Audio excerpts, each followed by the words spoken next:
If you come in here for the first time, you join us kind of at the season finale, I guess, of this series that we've been looking at in Hebrews for the last few weeks. Kind of the way the chips have fallen, we've got a few more visiting speakers coming, which we're really excited about, and also we've got Easter on the horizon as well. We may come back to this, but this will be our last in the talks on Hebrews for a little while. So if you can just cast your minds back to a couple of weeks ago, if you can, to the last talk that we had in this series. Paul Howell took us through verses 12 and 13 of chapter 4, directly before the passage that Marisa read for us. Let's just remind ourselves of verse 13 quickly, which says this: "Nothing in all creation is hidden from God's sight. Everything is uncovered and laid bare before the eyes of him to whom we must give an account." That's where we left off. And taken in isolation, that's quite scary news, is it not? We know that if God sees everything that we do and think, he's not necessarily going to like everything that he sees. Remember the example that Paul gave us?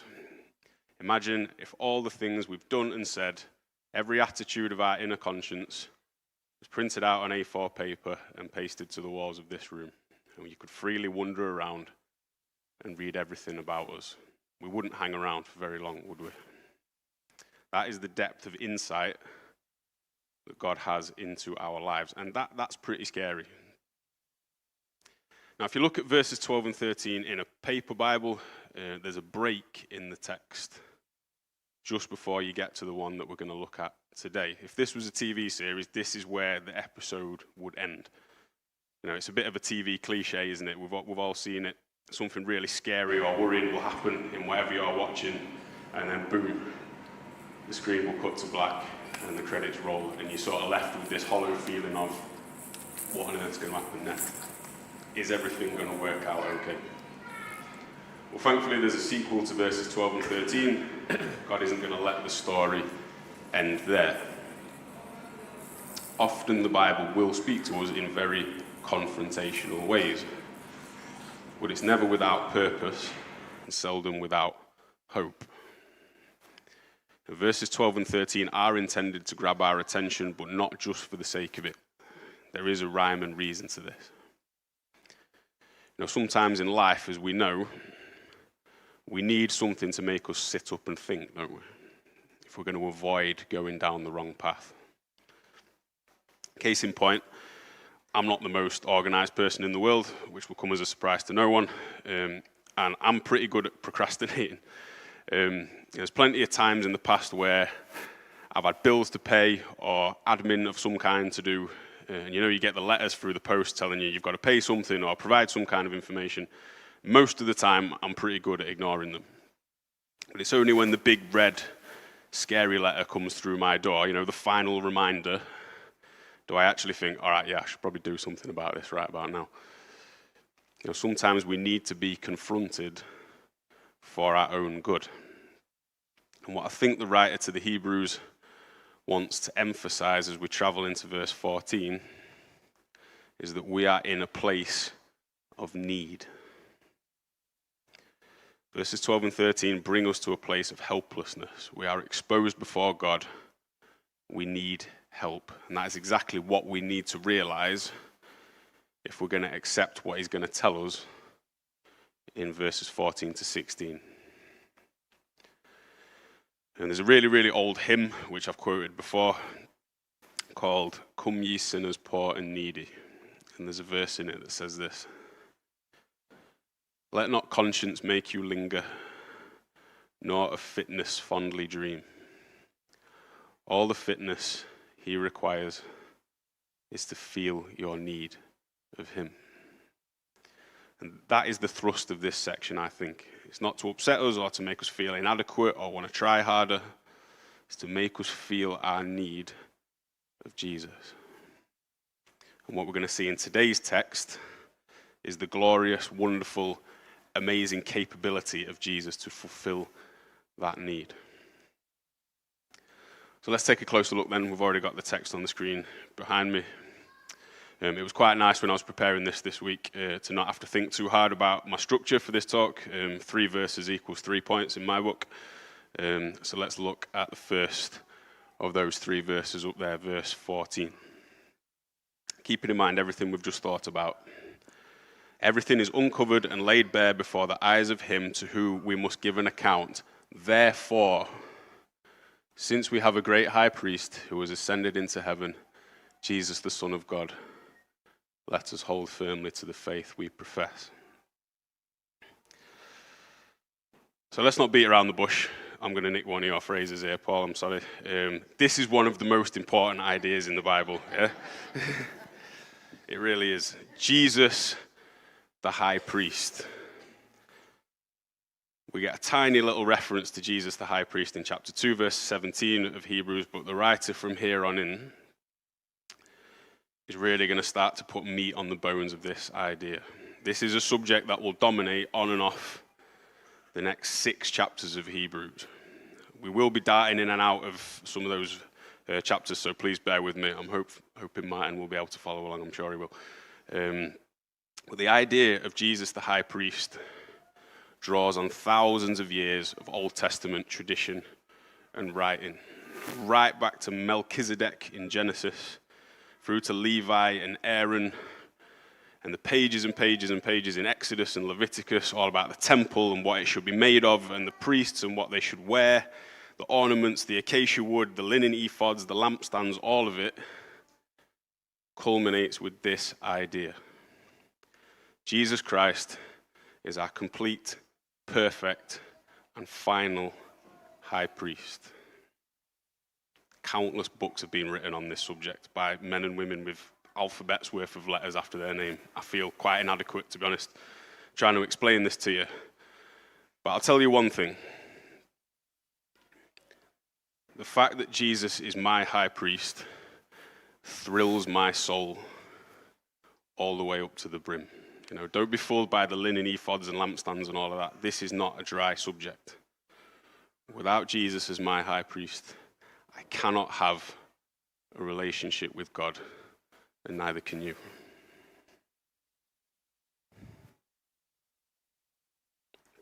So let's just be clear then on the idea of a priest just for a second. You think priest, most of you think of the guy that turns up in the horror film, throws holy water around, shouts the power of Christ compels you, or the guy that sits in the wooden confessional booth wrapped in a curtain. But I think the most helpful way to think of a priest in this context is a little bit like a solicitor, obviously an honest one. But in a courtroom scenario, a solicitor will represent you and plead your case before a judge. And in the Old Testament, the priest would represent the people in front of God. Now, this was done for thousands and thousands of years in a temple by a specially selected high priest. That's where all the funky materials and traditions come in. But Jesus comes along, and like so many other aspects of the Old Testament, he comes to fulfill this tradition. Jesus is our ultimate representative in front of God. He supersedes everything that's gone before, and after him, we will not need another. Okay, so why do we need a representative in the first place? Well, we've just looked at it kind of, haven't we, in the scary verses.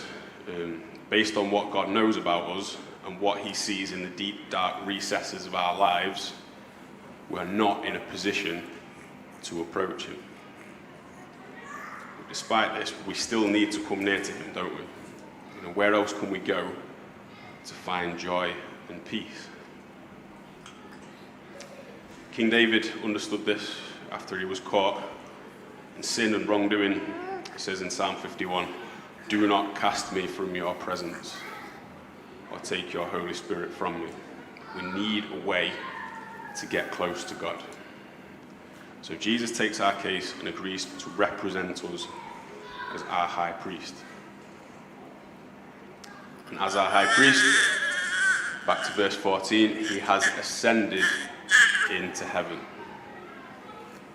So what's the significance of that? Well, we know that Jesus ascended into heaven literally at the beginning of the book of Acts. But what's that got to do with him being our high priest? Well, chapter 9, verse 24 gives us a bit of a clearer insight on this. It says these words, "For Christ did not enter a sanctuary made with human hands, but was only a copy of the true one. He entered heaven itself, now to appear for us in God's presence." It's not just that Jesus ascends into heaven, it's the fact that God is there. He has ascended for us into the presence of God. The innermost part of the temple in the Old Testament was called the Most Holy Place. It contained the Ark of the Covenant, and it was a representation of the presence of God in that time. And once a year, the high priest would enter this inner sanctuary on the Day of Atonement, or Yom Kippur as Jews still call it, and he would, in a limited sense, come into the presence of God on behalf of the people. Well, this involved a lot of ceremonial washing and sacrifice, and crucially, the priest had to sacrifice an animal on behalf of himself. The priest himself, even though he was granted permission to enter the presence of God, was still unworthy in a sense. As 9:24 tells us, this was just a copy of the real most holy place, and Jesus is totally worthy to enter it. We often talk about trailblazers and pioneers in our culture, don't we? We elevate the first person to do something that other people eventually cotton on to. Well, Jesus was the first and only person to enter God's presence on his own merit. Because of that, we can follow behind him. He is our pioneer, and he enters into heaven on our behalf. Secondly, verse 15, back to chapter 4. "For we do not have a high priest who is unable to empathize with our weaknesses, but we have one who has been tempted in every way, just as we are, yet he did not sin." So, remember, Hebrews is written to a primarily Jewish audience. All the writer's arguments and propositions in this letter are done in a very Jewish way. And if you're a keen first century Jew, you're reading this idea of Jesus the high priest, one of the first things you're going to think is, well, hang on a minute, what are his qualifications? You can't just turn up and become a high priest, you've got to be chosen. Now, by the time that first readers of this letter were reading this, the office of high priest had become quite corrupted and politicized. But for them to accept Jesus as high priest, at the very least, he had to be a fair and accurate representation of the people. He had to be like us. And crucially, he had to know something of our weakness. I'm going to stick with the lawyer analogy, if I may. Now, for most lawyers, I would hazard a guess, they can't really relate to the crimes of the people they represent. Most of them, I would guess, don't know what it's like to be tempted to commit crime, or to be violent, or use drugs, or whatever it is. Obviously, there'll be exceptions to that. But generally speaking, I imagine they'll be quite well educated, probably did pretty well in school, probably had quite a moral upbringing. They are not generally representing their clients out of experience. Well, that's not going to cut it when it comes to being our high priest. If you flip forward to chapter 5, verse 2 of Hebrews, you can clearly see that the high priest has to be able to deal gently with the ignorant and wayward. And the only way he can do this is if he is beset by the same weaknesses as his people. Only then can he accurately stand in our place and represent us before God. Now, you wouldn't choose me to be spokesperson for the National Institute for Blind People, would you? I have no understanding of that weakness. I can't relate to it. But Jesus had to understand and empathize with our weakness to represent us. And he did this in two ways. Both in the general sense, obviously he knew human frailty, he knew tiredness, he knew hunger, thirst, pain, sadness, all of it. What the writer to the Hebrews is driving at in 4:15, is our weakness and temptation to sin and do wrong. He was tempted in every way, just as we are. The most obvious example of Jesus' temptation is in Matthew 4, where he's tempted in the wilderness. But the one that always gets me is in Matthew 26. In the garden, Jesus sweats drops of blood and says to his Father, part of me doesn't want to do this. Don't really, or at least part of him didn't want to go to the cross in that moment. He asked if there was another way. No one has ever been tempted more intensely than that. The inner turmoil is off the scale. It was his Father's will for him to go to the cross. Part of him is having a wobble. Such a big part of temptation is that inner conflict, isn't it? We can relate to that. Temptation and sin so often boils down to a decision, doesn't it? What feels right versus what is right. And so often in those moments we cave to our feelings, don't we? I'll be totally honest, so often when temptation has come on me, I've had this conscious moment where I stop and my mind goes, what are you going to do, Joe? Are you going to walk through door number 1 or door number 2? And to my shame, I don't always pick the right way. Jesus knew what it was like to be faced with that kind of decision. The stakes for him were obviously much higher, but he faced them as a human being.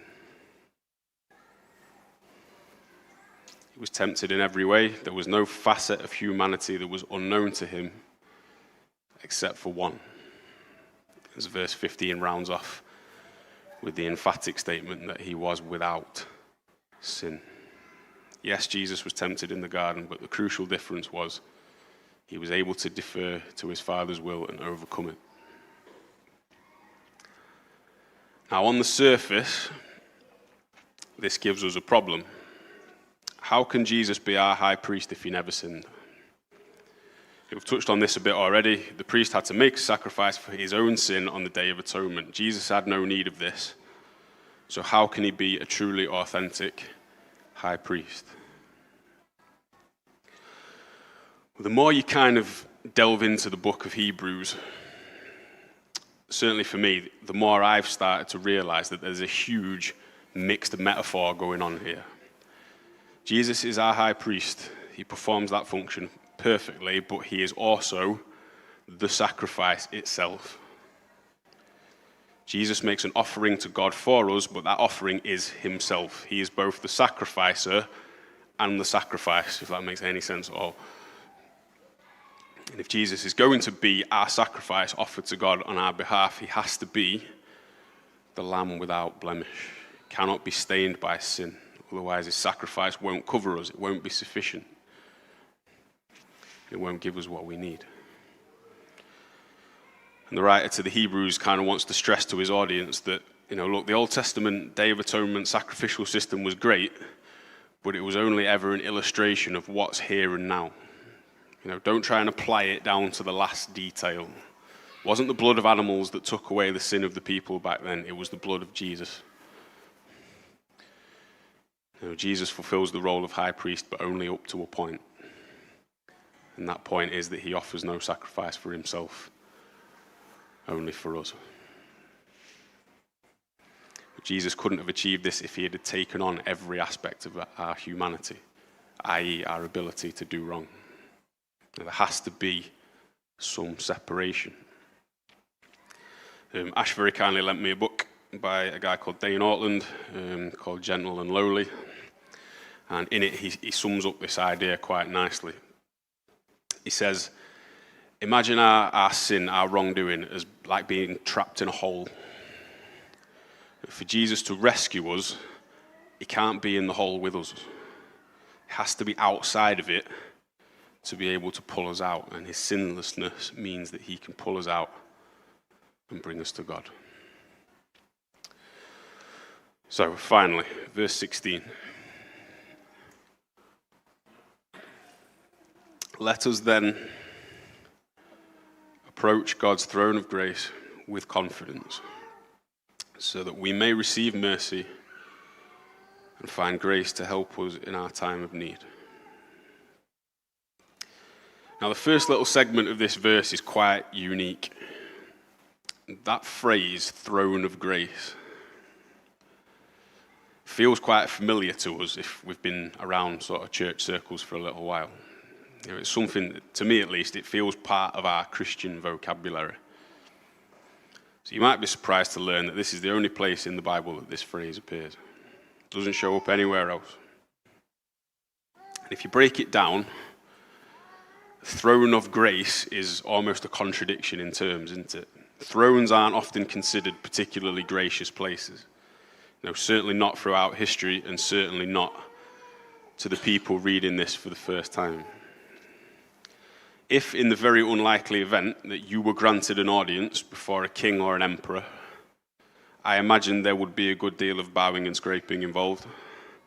I imagine you would be fairly heavily searched before you went in there, and you would be expected to accept whatever the king or queen had to say to you with over-the-top levels of gratitude.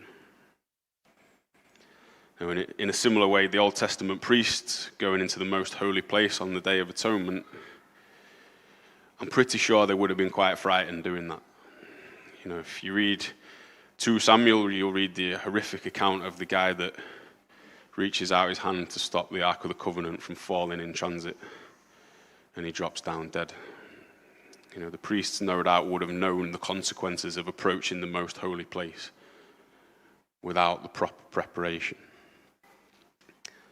But somehow now, we have the right to approach this same throne, the presence of God himself, with confidence. This idea would have been utter madness to the people reading this letter for the first time. It would have flipped on its head everything they understood about monarchy and their place in the world. Kings and emperors ruled by fear. That was the way of the world. You know, they set themselves up as untouchable, unapproachable, godlike beings, and that had been the case for years and years and years. But the writer here is telling us that in front of the ultimate king, somehow, in an unfathomable way, we can be confident. Remember where we started this. Remember what Paul spoke to us about a couple of weeks ago. Everything is uncovered and laid bare before the eyes of him to whom we must give an account. And in the space of 3 verses, we've gone from that to let's approach God's throne of grace with confidence. How on earth have we got here? I think it's fairly simple. When we approach God's throne, when we come into the presence of God and the Father looks at us and assesses our worthiness to approach him, he sees Jesus. Now, the fancy word that theologians like to use for this is imputed righteousness. We get the benefits of Jesus' perfect life and perfect sacrifice. It doesn't matter anymore that we're exposed. You know, we've still got to give an account before God, but our account is his account. God the judge sees into our lives, but he won't hold our actions against us. Instead, he will choose to see us covered in Jesus' perfection. That is what makes it a throne of grace. That's the reason why we can find mercy and grace to help in time of need. I deliberately haven't touched on the last little sentence in verse 14 up to now, just because I wanted to leave it till the end. Let us hold firmly to the faith we profess. And I guess part of me would like this to be a takeaway, you know, not just for this talk, but for this little series that we've looked at in Hebrews on the whole. You know, the end of verse 14 is something of a refrain in the book of Hebrews. It appears in one form or another loads of times throughout this book. 3 verse 6 says we must hold firmly to our confidence and the hope in which we glory. 3:14 says we have come to share in Christ if indeed we hold to our original conviction firmly to the very end. And here we have let us hold firmly to the faith we profess. We've called this series Don't Stop Believin. I'm sure Ash had verses like this in his mind when he came up with that title. If we're sticking with the 80s pop theme, I thought Keep the Faith by Bon Jovi could have worked as well. It's just food for thought. Perseverance is the key. Perseverance in your faith. Don't stop believing. Hold on to it firmly. Don't let it go. So as we close, as we've been thinking about Jesus the high priest, I want us to use this idea as motivation to persevere. Not just because of what he's done, but because of what he continues to do. All this talk of temples and traditions can tempt us into thinking, this was all just stuff that happened way back in the day. Chapter 7, verses 24 and 25 of Hebrews would beg to differ. It says this: Jesus lives forever. He has a permanent priesthood. Therefore, he is able to save completely those who come to God through him, because he always lives to intercede for them. This was not a one-time deal. Jesus remains in the presence of God right now as we speak, interceding for us. This is another slightly dodgy illustration. I'm really going to rinse this lawyer analogy for all it's worth. But like you watch American TV shows, you know how like rich people will just have a lawyer on standby whenever they want one. Something goes wrong and I'm calling my lawyer. To the rest of us normal people, if we needed a lawyer, you'd phone one up, they'd deal with whatever the issue is, and then they'd be on their way. But if you make enough money, it seems, you can just have one permanently. Jesus is our permanent and continuing representative in the presence of God. So as we hold to the faith we profess, we must keep coming back to him. We must make the most of the opportunity that we've got.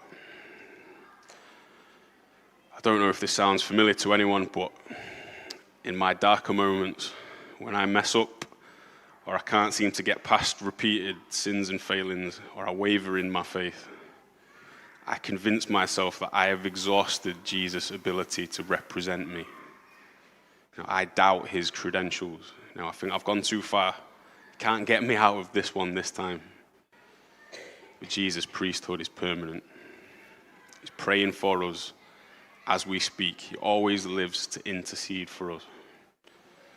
So we can't ever let our failings make us doubt him. No matter what they are, we have to keep coming back. And we have to keep believing. We're going to close by singing a song, which was originally a blessing to be given by priests in the Old Testament. God said to his priests, "This is how I want you to bless my people. And when you proclaim these words to them, I will bless them." So as we sing the words of this song, I want us to be mindful that Jesus, our high priest, has proclaimed these words over our lives. And through what he's done, we can claim his blessing as our own.